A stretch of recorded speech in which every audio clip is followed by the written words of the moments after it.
So we've got avatar, angle, like kind of landing environment, and then the offer. And remember what I said before, you want them to go through all of that. And by the time they get to the offer, be like, oh, like that's actually not that bad. I thought it'd actually be way more expensive.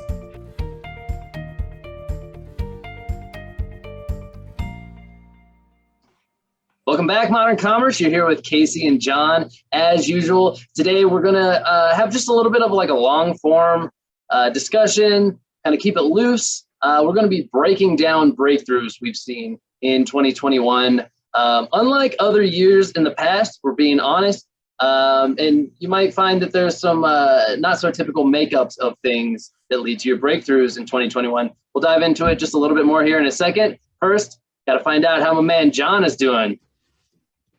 I'm doing good. How are you, Guy? I'm doing good, Guy. How you doing, buddy? Buddy, pal. Oh yeah, it's good. It's been a good couple weeks. Yeah, no, I think this is going to be a super good topic. We talked about this earlier today, and like we're kind of just going a little bit loose with our format here. We don't necessarily have a plan, but this has been on our mind, right? So if we reverse a little bit and go back to like 2017, 2018, 2016, I think that in the e-commerce space, like breakthroughs, and what I mean by breakthroughs is like launching an e-commerce brand or product in 2016, probably just like, some drop shipping product, but yeah, launching like an e-commerce brand or product and like finding success pretty quickly was like really pretty easy. Not easy, but like, it happened a lot, right? Like the batting average or the hit rate was relatively high, maybe, I don't even know a percentage, but it was like relatively high, at least compared to now.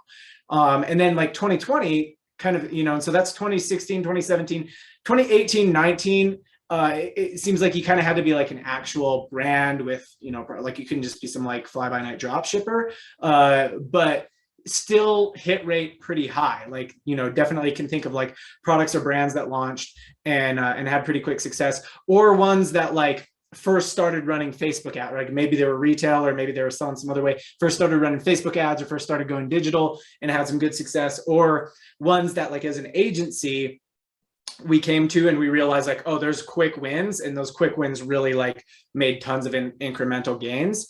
I'd say that happened a lot more often in 2017, 2018, 2019 as well. Maybe less and less every year, but like it was still pretty relatively high hit rate, and like the wins would be big wins. And then in 2020, it was like disproportionate, right? Like I think there were so many brands that launched, and I know several that launched in 2020 and got on like pretty crazy run rates, maybe 5, 10, $20 million run rates in 2020. And like the year they launched, and right, they're like thinking they're this kind of like DTC darling dream story. And really they were just, benefiting from kind of a world situation where people were buying more things online and stuff like that. And so 2020, it's like almost an outlier, but like breakthroughs were really easy in 2020. It was really easy to kind of crack an ad account or crack a brand or crack a product and offer, whatever. And in 2021, I think across the board in e-commerce, at least everyone I know, it's been like the wins have been fewer. There have been fewer wins. There have been fewer breakthroughs. Even the breakthroughs that do happen aren't maybe as big. And so, yeah, I think today, like I stop rambling here, but like I think today we kind of just wanted to go through some of the breakthroughs that we have had this year and like why, kind of break them down and, and maybe pull out some common elements so that we can say like, what is it, how do you break through in 2021? Right. So there's your context. We'll try to reverse engineer what we've done with positive results, and hopefully you can recreate something for your own business. So the first few examples I can think of, John, they're both kind of towards the beginning of the year, which maybe has gotten increasingly difficult as the year's gone on. But that's still, I think, applicable in these talks. And it's kind of, some of those things have informed the way we've treated accounts going forward too. So I know one of the big focuses we've had is breaking down, let me not get ahead of myself here. think partially we have to get into our time machine, right? And like look at marketing from a different way. We need to kind of remember who we're speaking to, kind of go back to like the roots of direct to consumer marketing. Does that sound fair? Because we can't rely on, we've talked about it 100 times now at this point, but we can't rely on the black box effect of Facebook and ad platforms anymore. Yeah, I mean, kind of getting back to the core of like real direct response marketing, and like taking somebody from not really knowing who you are to buying, right? That, I think that's kind of what you're talking about, right? Yeah, definitely. So in kind of knowing what people need to hear in order to buy, we kind of need to know who they are, and a good, have like a good identity kind of who they are. So one tool we've used a bunch lately has been making customer avatars. And yeah, you want to talk on customer avatars for a sec? Yeah. So I think we used to, so I think honestly, like part of the reason wins were easier to come by in 2017, 18, 19 is because it was like, I mean, let's just be frank about it. Like we talk about a lot of different channels and stuff like that on this show, but like it's, Facebook is the big driver, has been. Facebook, Instagram ads have been the big driver of e-commerce. Like many e-commerce brands are super heavily indexed on them, and and that's the fact that platform was so, like, it was so possible to create an overnight success or like a breakthrough on it, has been what has led to so many breakthroughs in 2017, 18, 19, and even in 2020 for sure as well. So in the way that we won on that platform, so like kind of going all the way back to like, what is direct response marketing? What is the process of like taking a stranger and like, making them want to buy something from you? It's a combination of like saying the right thing to the right person at the right time. And the reason Facebook, in those, we'll call them like heyday years, and some people might say the heyday years were earlier, but for a different reason. But those heyday years for e-commerce, part of the reason that Facebook works so well for breakthroughs is because it took out the right person and right time element out of it, right? Like it did that for you. It's, the algorithm was so good and so much data that you could just give them a message, give them a creative, give them an asset, a video or an image, some ad copy, and they'd be like, okay, cool, no problem. We'll go find the right people who are at the right time that will resonate with that and will buy. And the platform was cost effective enough that you could not even bid, or you could bid or whatever, but like you could actually drive growth doing that, not even thinking about the right person or the right time or the right place, right? Like you just kind of like giving it the right message or a message.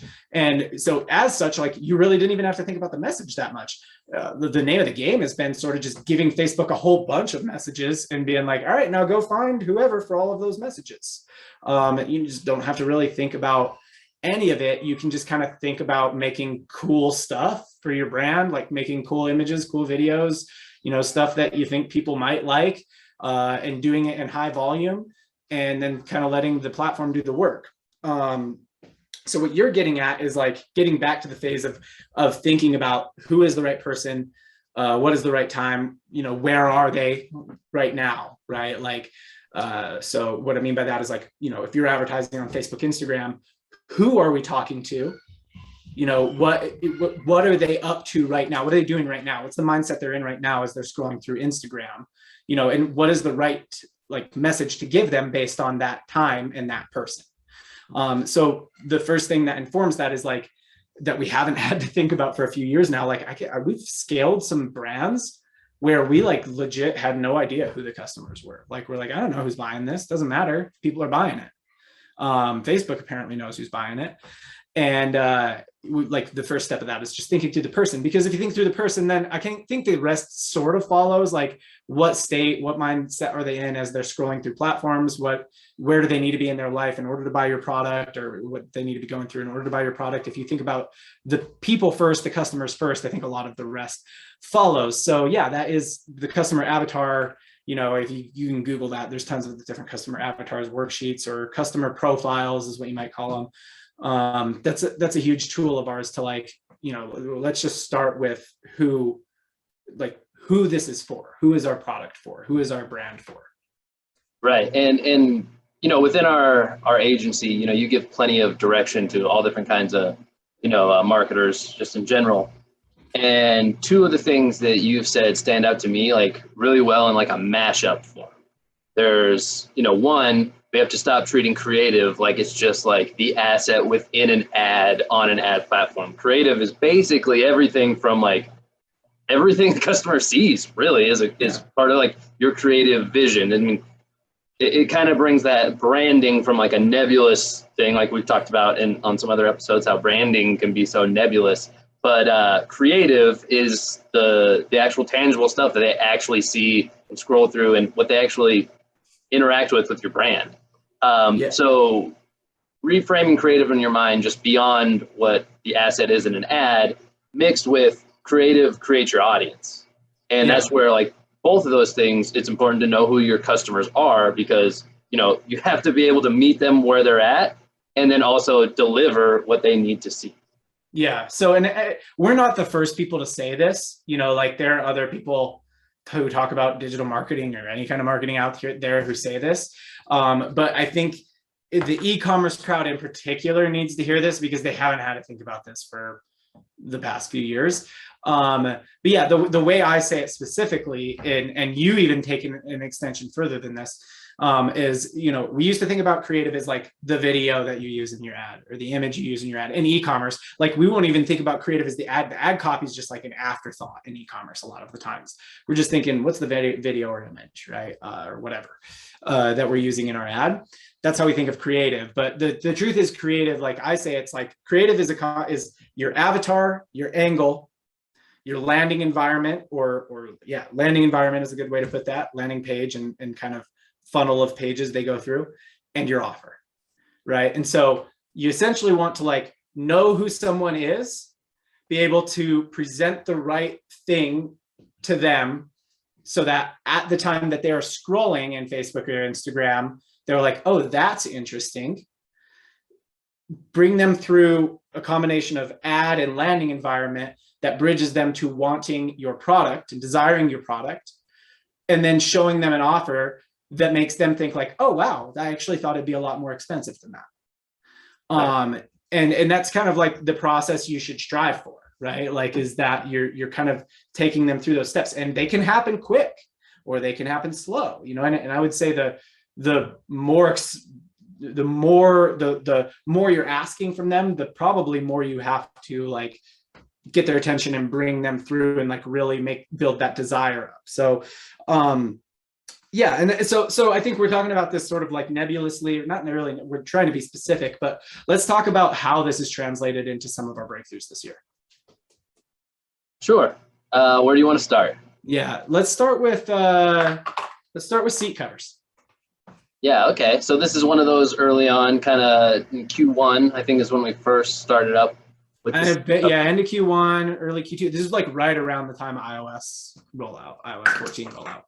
Yep. And it's one of those things, I guess this is part of the larger conversation too. I don't want to rabbit hole this too much, but this always tends to pop up whenever we talk about avatars, is being an avatar kind of yourself or being avatar adjacent, which I think the way to explain that terminology of like avatar adjacent is like you're only 1 degree separated from that person. Like there's an immediate family member, a friend, a close friend, not a friend of a friend, or specifically I think of my dad. I think you've even referenced this before in other episodes, but in Seat Covers brand, I just had to pretend like I was writing basically like a sales letter to my father. Like, essentially that's what it is. And he's the kind of guy who would have converted on this type of product. So it just made it so easy to frame this in a way that I thought I could sell it, without overselling, right? Just kind of pointing out what I think matters to them. We took this from the get-go with this brand. We talked to the brand champion, and a lot of people could see this as like a waste of time early on, but we spent maybe 90 minutes, like right at the front of this endeavor, just talking to this brand champion about who these people are. That's basically all we talked about. to give you a good feel, that's not always the best way to get a good idea of who the avatar is. But he has sold seat covers. He also has a retail store. So he like, first of all, he is one of these people. And secondly, like he talks to them. They actually come into his store and he talks to them every day. So you could kind of break it down. And usually this is the case with customer avatars. He could break it down into like 3 to 4 people, different kinds of people who are pretty distinctly different for him. And like if I set him to somebody who's not like a truck person, because these are seat covers that specifically mostly truck people were buying. If I said these avatars to someone who's not a truck person, they might not necessarily see them as distinctly different, but like that's part of what you're talking about is like being avatar adjacent or really understanding these kinds of people. You realize they are different. So like for him, it was like the guy whose truck is his work truck was an avatar. And then there was like the guy who's like basically the Instagrammer with a tricked out Toyota Tacoma. Like that was like a different avatar. Like that's a different kind of buyer, right? And the things you say to him are different than the work truck guy. And then there's the guy who's like, it's his fun truck, and maybe it's his work truck too, but like I think the fun truck guy like might not necessarily be his work truck, but he's using it to go camping, take his family out into the mountains. He's got his dog in there, he's got his kids in there, all that stuff. So like it's it's his fun truck. So those were like kind of 3 for him, and like that might not sound crazy, but they're like pretty distinctly different in their motivations, right? They're not different demographics of people. They might all be the same, like age, general age, gender, right? But like they're very different. They're 3 different people in their motivations. So there was like 3 different customer avatars, and like I think it's like you saw that and you're like, oh, like my daddy's kind of like a blend of some of these, and it was like very we had probably 3 angles per avatar, some that were pretty specific to the individual avatar, and some that were like more generally, this could work for a few of the avatars. And out of the gate, really, like out of the gate, we launched traffic for this. And this was a time, like when we launched traffic for this, we were winning on like not a lot of, our hit rate was not high on accounts. Like just Facebook was a struggle and a grind. iOS was just kind of rolling out and it like wasn't good. Yeah, like right out of the gate, it was like this guy was doing maybe 20-30K a month in sales, and it was I think by month 2 he's like almost 100K, right? And it was like on very little ad spend, so it was like and the ROAS was just like through the roof. Part of it is because these are high ticket products, so bringing through it, having actually a really good converting campaign on high ticket products is like super primo, like, because then you're going to have a crazy ROAS. It's going to be really scalable. But yeah, so I think that, was part of it. I don't know if I would say high ticket products is an element to being able to crack a campaign or a brand right now. But it certainly helped here. But the main thing was just like knowing the people. So let me just throw this out there, because I think maybe for our brand owners here, they might be mostly avatar adjacents, or they might be one of the avatars that would buy from their brand themselves, or sometimes they're not. Like I know some brand owners that like, it's like a white, middle-aged guy selling eyelash extensions, and his main demographic is like, Asian girls between 20 and 25, right? So it's like, and I actually don't know that person, but that could happen. So sometimes you aren't your demographic, but like if you are not avatar adjacent, you're not the avatar, you don't really get them, you don't maybe even like have a 1st or 2nd degree connection to them. What do you do then? Like how do you find them? How do you like know that you actually have a real avatar? How do you understand them? Yeah, I mean, I'll be honest. This is one of the like weaker parts of my game sometimes, or at least like there's a susceptibility to like spinning your wheels a little bit here, right? Like I think we'd be lying to ourselves. We haven't all felt this a little bit, where you put it really nicely off air here.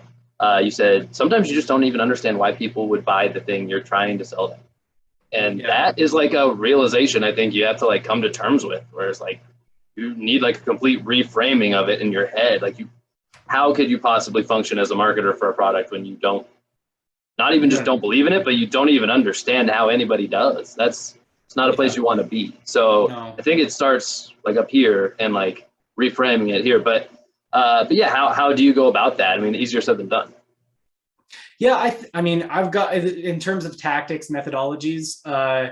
I like to, if they're running traffic already, that's kind of nice. So I like to find like people who like usually if you're running traffic already, you'll have some people who comment on Facebook or Instagram like that they purchased it, which is always good because usually those people probably actually like purchased it from a Facebook or Instagram ad. And so then, I mean, sounds bad. I'll like kind of go stalk those people and kind of figure out what they're all about.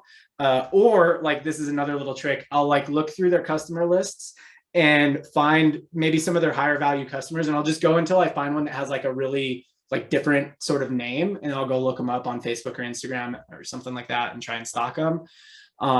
So yeah, like then I can kind of build it like based around that person that I know is a buyer that I know bought from an ad. Now, like there is a danger there in that like maybe you build it around that person and that person's an atypical buyer, right? Like they're not the typical avatar. But I mean, my kickback to that would be like, well, maybe you're missing out on an avatar then, you know. I was just going to bring that up. Through going through those processes you're talking about, going through those, you might find like a hidden vein, right? Like I know there's a really good example. You're closer to it than I am, so I wouldn't try to explain it over you, but truckers being a hidden vein within I fair to say it's like a portable like fitness. Yep, it's a home fitness product, but it's really portable.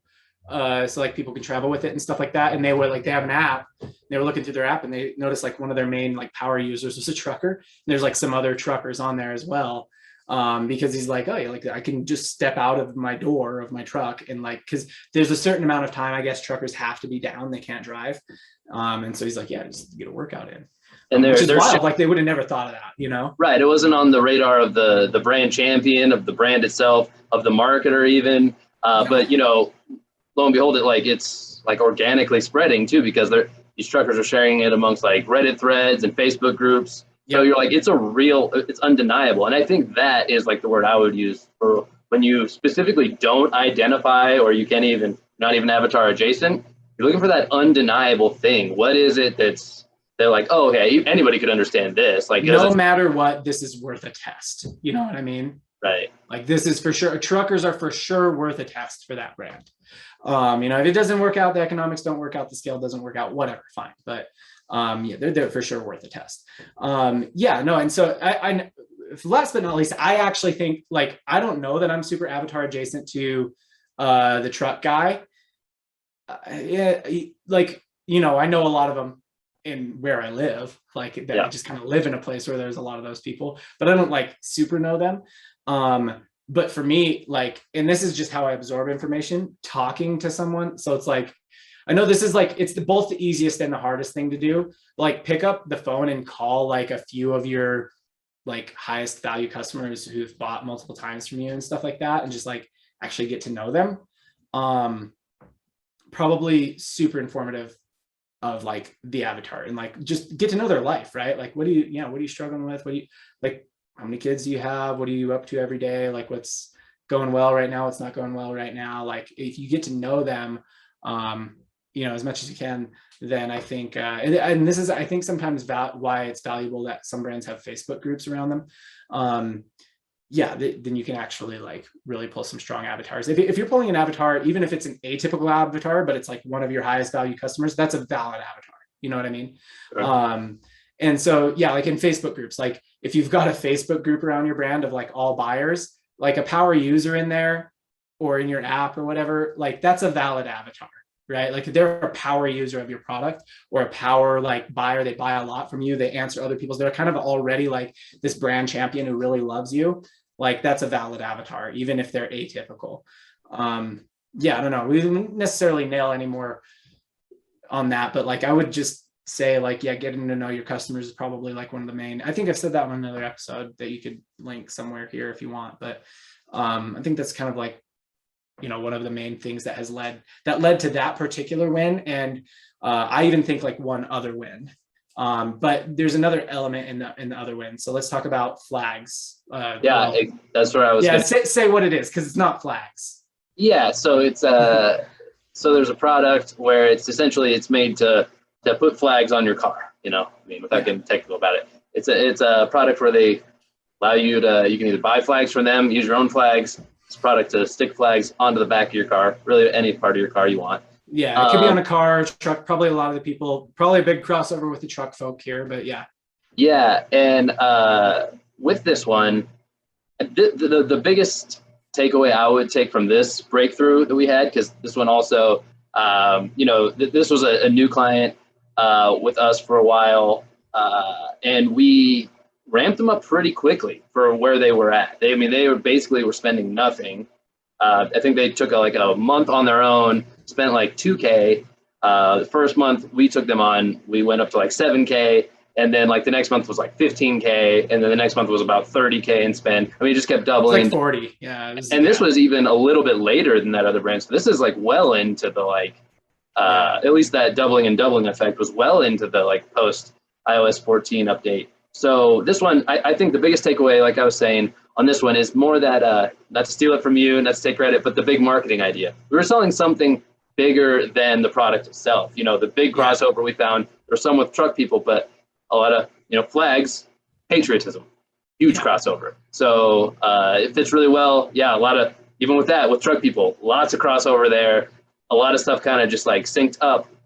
We just saw that vision. We saw who really was in the market for this, who's that avatar, who are several avatars, and how do we meet them where they're at and drive them to purchase. And ultimately, it wasn't just about selling them this product. It was about selling them on the fact that you want to show off your patriotism. You currently have a way to do that while you're driving your car. No? Well, guess what? Now you do. This is a no-brainer. It's undeniable. Yeah, couple things here. So that idea of the big marketing idea, some of the more famous examples of this, so just people, you can contextualize it, see how it applies to your brand, is so there's kind of a classic thing people say of if you're selling a drill, you're not selling a drill, you're selling a hole. And really, you're not even selling a hole, you're selling the picture that somebody's going to hang on the nail that goes in that hole. And you're not even selling the picture that they're going to hang, you're selling what the picture represents. You're selling their their home, their family, their place of refuge, right? That's what you're selling when you're selling a drill. Now, I want to caution here because I think this can get a little too contrived, right? I think that if you really try and oversell the place of refuge when you're really selling a drill, that market of people who buy drill, you might get it's a little too metaphor, it's a little too out for, you're not really actually meeting them where they are, but you can sell the whole, you can sell the end result of hey, look, you want to get that picture hung, you want to make your home a nice spot, you want to do it faster and better, drill. So yeah, and I think that's one of the examples. And the other example is there's book examples. So I'll say kind of the less, I have two, but one's a little inappropriate. So there's a book called How to Outsource. That's the title of the book, How to Outsource. So Casey, if I told you, hey, I'm reading a book called How to Outsource, you'd be pretty clear on what that was about, right? Yep, probably about outsource, how to do it. It's about how to outsource, how you do it. So it's a good book. I don't know. I've never read it. I have barely heard of it. Somebody told me about it. I don't think it sold a lot of copies. There's another book on the same thing. It's about how to outsource, and it's called The 4-Hour Workweek. And a lot of people have heard of that book and read it. And Tim Ferriss is really quite famous now because of it. It's the same thing. It's just about how to outsource, how to create a business and outsource a lot of the work. But that's the big marketing idea is I'm not selling how to outsource. I'm not selling the idea of how do you actually, outsource, whatever. Most people don't even know what that means, right? But I'm selling the idea of you can make more money, you can work less, and you can do it from anywhere in the world. 4-hour work week, right? Right. How you do it is by outsourcing. But yeah, that. So those are the kind of ideas behind the big marketing idea. I do think there was one other element of this particular breakthrough. So it's they were really selling something bigger than themselves. So it's and you can kind of tie this with the first one, right? Knowing your people and then understanding that what you sell, that's bigger than what you sell to those people. Right. But I do want to say one other kind of tactical thing with this particular breakthrough. And that was that they were really willing to ride with us on the offer and the mechanism of what they were selling. So we have some brands that we work with that are very like very rigid on like what they will do in terms of like, our logistical like system doesn't make it so we can like bundle this product with this product, and we can't do, we can only do 10 packs, we can't do 5 packs, we can't, like, they have this like very strict kind of logistical, and I'm not a logistical person, so I get it, I don't worry about that, but like that's going to make it more difficult to like craft strong offers. So remember that offer element of it, it's very important, right? So we've got avatar, angle, like kind of landing environment, and then the offer. And remember what I said before, you want them to go through all of that, and by the time they get to the offer, be like, oh, like that's actually not that bad. I thought it'd actually be way more expensive. Every one of us have had this happen where like you see an ad for something and you're like, that's pretty cool. Like that's pretty, yeah, wow, that's neat. I wonder how much it is. And you click or you go look or whatever, and you're like, wow, I expected it to be more expensive than that, right? Like they did a good job of building the value. So that's what you want. And if you can't play with your offer element very much, then you're stuck to just like discounting. And I don't know, like I don't think discounting is always the best way to craft offers, because it just means eating into your margin. Whereas if you can play with like elements, throwing in free stuff, bundling or do savings for more or something like that, you can craft better offers that don't eat into your margin as much, but still make people feel like that feeling of, oh, wow, I didn't realize I thought it would be a lot more expensive than that. So yeah. I think that was a big thing with this one, is that they were really willing and able to roll with us on offers.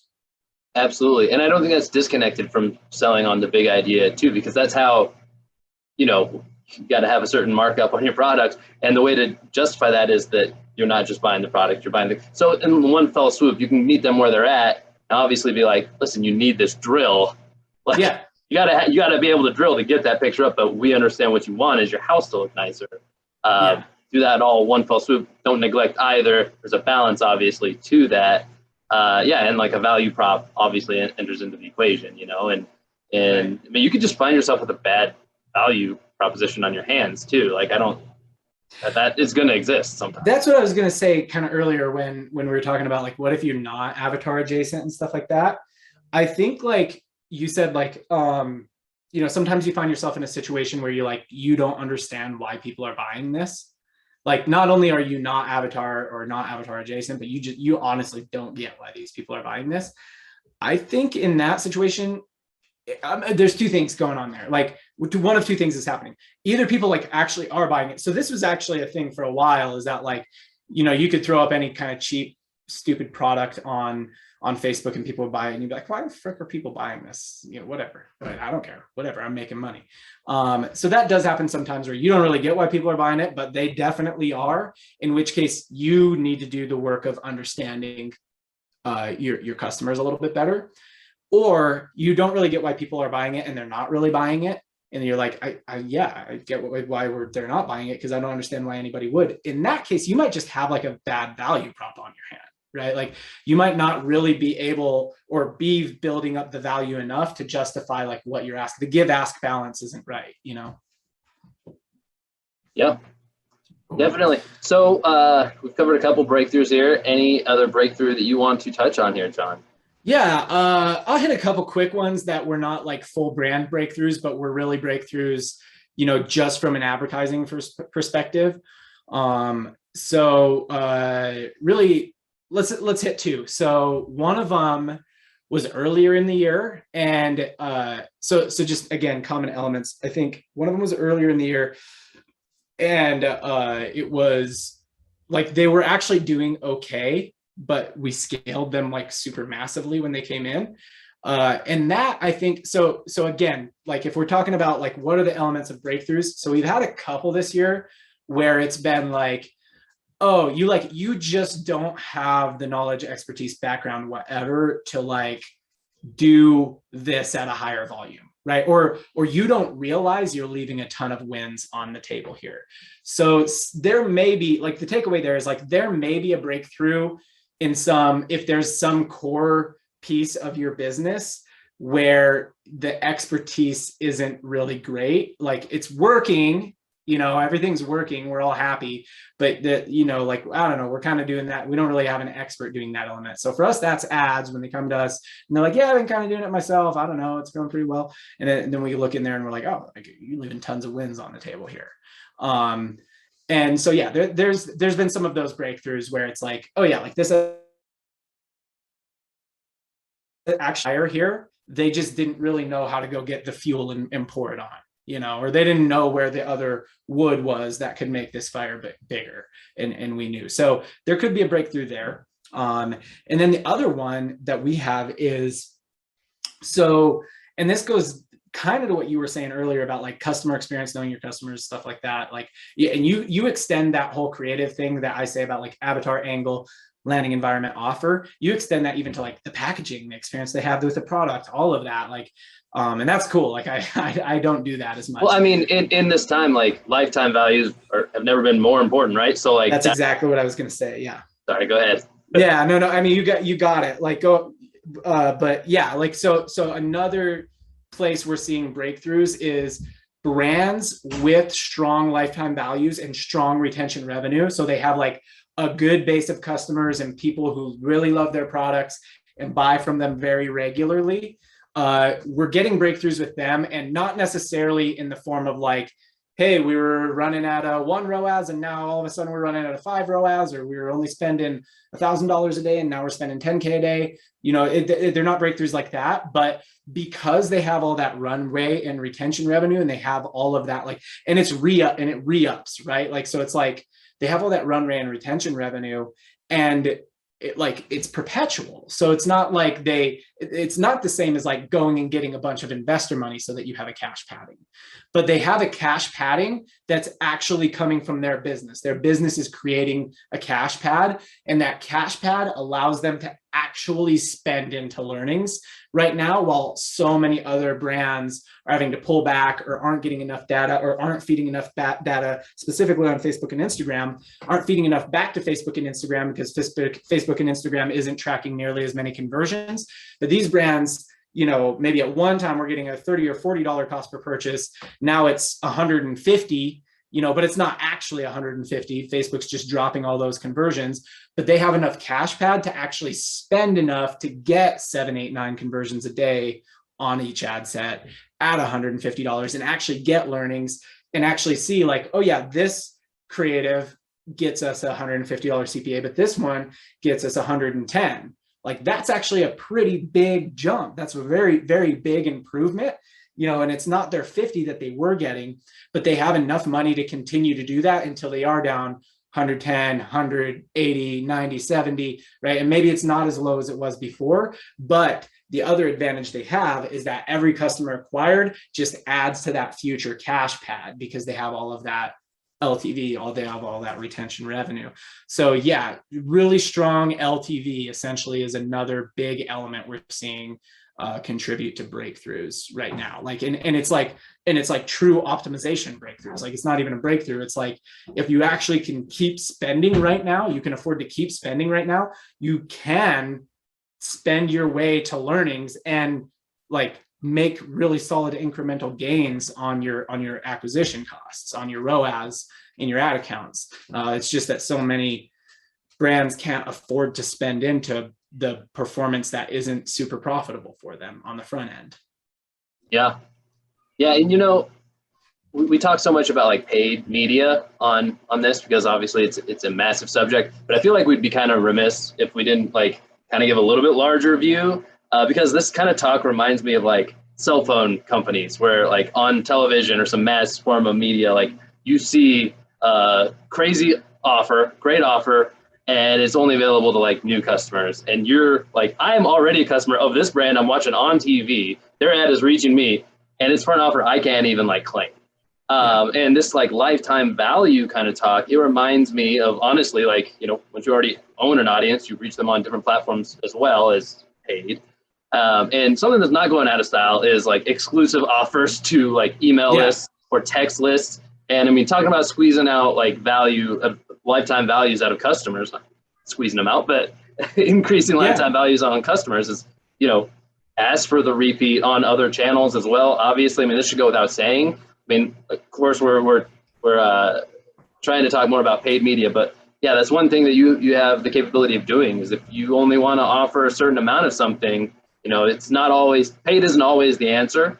And especially when it comes to lifetime values, I mean, that's one where it's pretty clear that's on other channels as well. So not to detract from the paid media talk, but I mean, I felt like I'd be remiss not to bring that up. Yeah. And so that's been another of our breakthroughs this year is like, we had a brand that was at like $200 CPA and now they're at like 60 or 70 or something like that. And it's great. They still would love it to be 30, but 60 or 70 on a platform that's dropping more than half of their tracking is probably pretty good.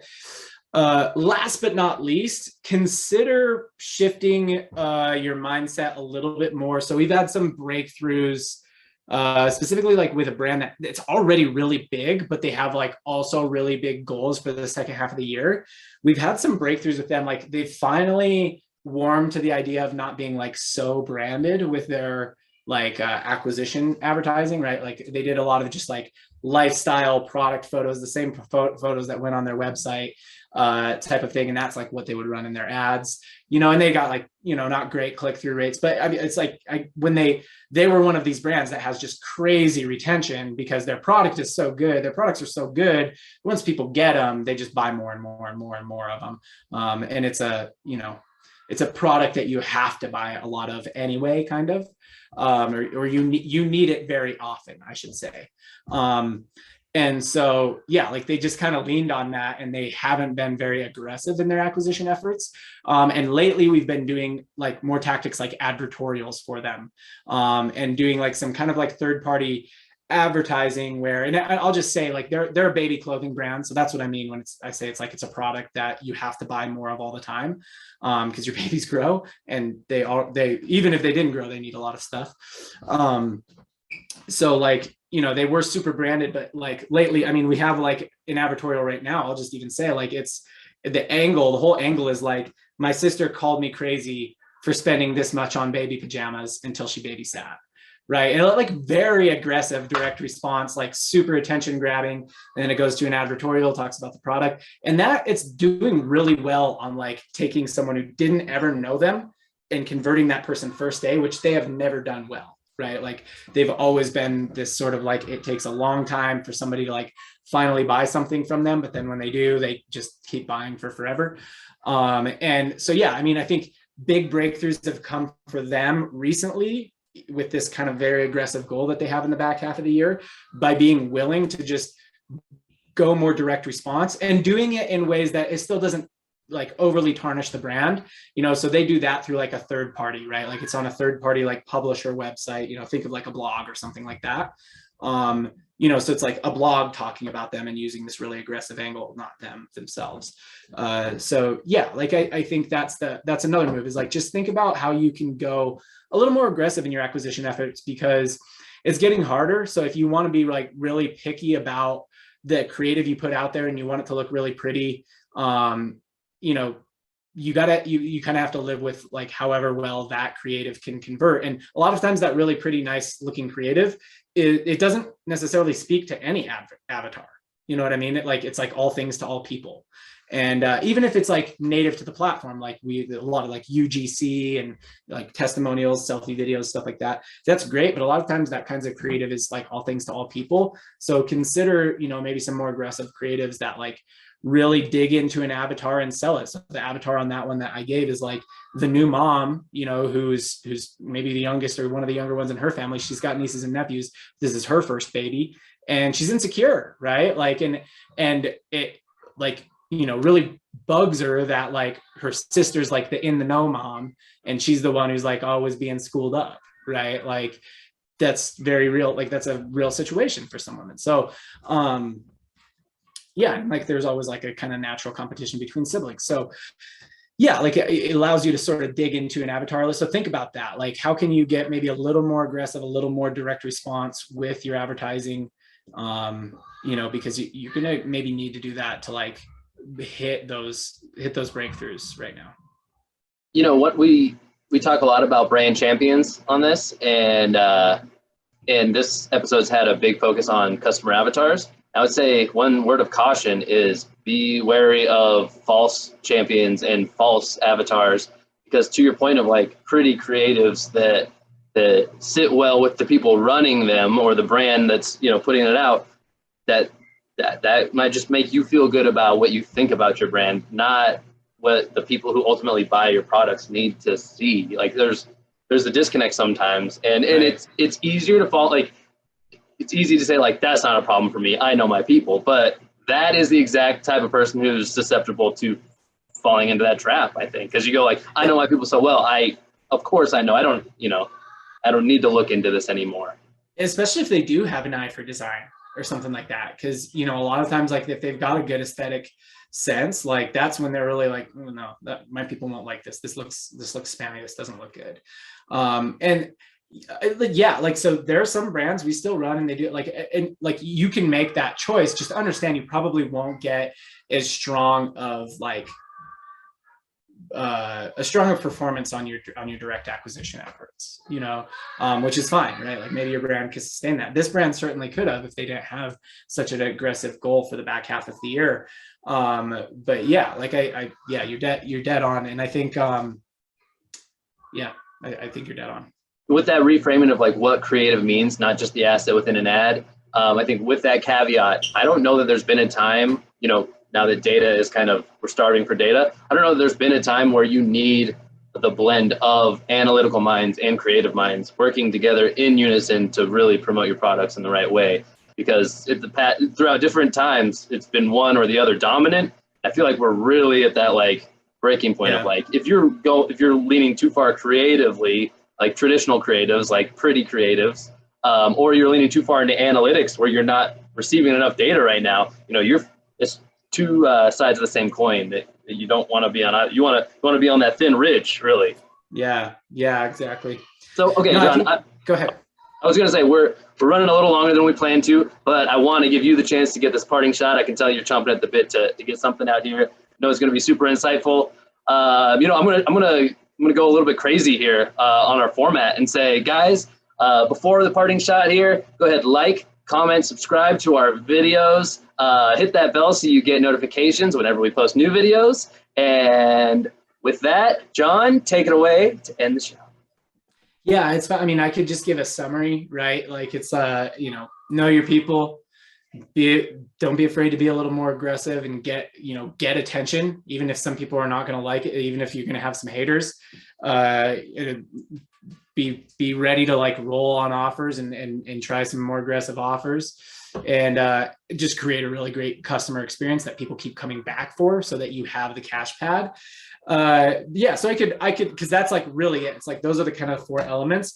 But like I've said this before as a parting shot, so I kind of feel like I'm cheating, but I'm going to go back to it because like if you think about all of those, if you just actually really know your people and not just know them, but actually care about them, you'll kind of do all of the other stuff, right? Like even you might be afraid to get a little more aggressive, but you might be like, look, I know what's going to get these people's attention, and I know how to get their attention, but not like be too contrived. You know what I mean? Like kind of going back to that drill example from earlier. Like I know if I go too like mushy gushy family, like it doesn't really have anything to do with the drill, and that drill buyer is not going to love it. You know, like if you really know them, you get that. You get how to like get attention, get in front of them, get them to notice, you know, maybe get some of them to not really like you, but get some of them to really pay attention, and then use the right tone to sell them, but not be, you know, too contrived and too like something that they won't believe. So yeah, I mean, dude, parting shot, like know your people. And if you don't know your people, like talk to them, call them, like whatever you need to do, but build those customer avatars and really get to know them, and be sure and don't be afraid to like say that you were wrong about one, right? Like if you just think something's a customer avatar and it's not really working, like don't be afraid to say you were wrong, and keep going until you find the real true ones and really get to know those people. I've used it before, but I mean, I guess it's important enough that you got to use it twice. And we're out. We'll see you next time.